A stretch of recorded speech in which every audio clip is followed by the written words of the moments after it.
Yeah, so we were very fortunate with the navigation team, sort of led by Richard Dumas and Guillaume Lefebvre and Alicia Leidacker, in that they said early on, make it organic, make it look like a forest, and we'll try to make it work. So we started out with something that visually looked believable, and then we worked back from that. So obviously in the end we had to create some rules for clarity and player pathing and all that sort of stuff, but no, they were very, very keen to take on a challenge. So, well, what we're saying about Connor is that he's half Native American, half European. But in terms of story, it's kind of the whole story of the game, of how he gets caught up in the Assassin's Creed story and how he gets caught up in the Revolution. So obviously, you know, all those specific elements are hopefully fascinating enough for people to want to learn the story of the game.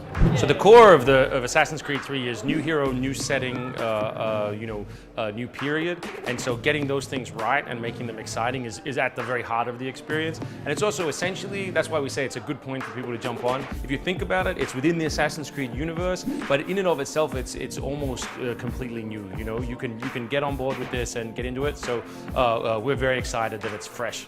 Yeah, we often start with the history as the background for ideas for gameplay. You know, if we're dealing with combat, it's like, how did people fight in this period?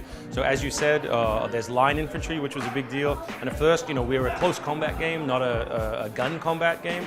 And so we were a little worried that the guns were going to, overbalance it or create sort of problems for us. But what we realized was that it takes 90 seconds or 2 minutes to reload a musket. So really what we created was this huge moment of threat where you're facing line infantry, and if you can dodge that first, volley, either by taking a human shield or just by charging in, you can very quickly get into close combat. So the combat in AC3 is a complete rewrite, the same as the navigation. So it's all new, both in terms of weapons, in terms of style. He's a two-handed fighter now, so he has a weapon in each hand, but also in terms of player strategy. So we wanted to make him more aggressive. We wanted to make it the best strategy was to attack. So we built a lot of systems, whether it's sort of kill chaining, but having to be aware of the archetypes you're facing, which sort of feed into that. So we're really hopeful that it's the best combat in an AC game yet. Yeah, so it's absolutely the biggest in terms of scale Assassin's Creed game we've tried to produce to date.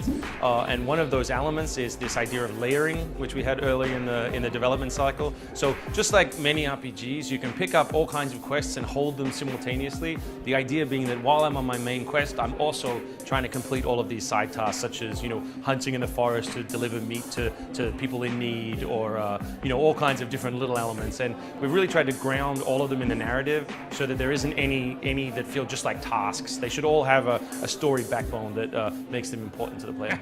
So Assassin's Creed 3 will be released October 30th on Xbox 360, PlayStation 3, and Wii U.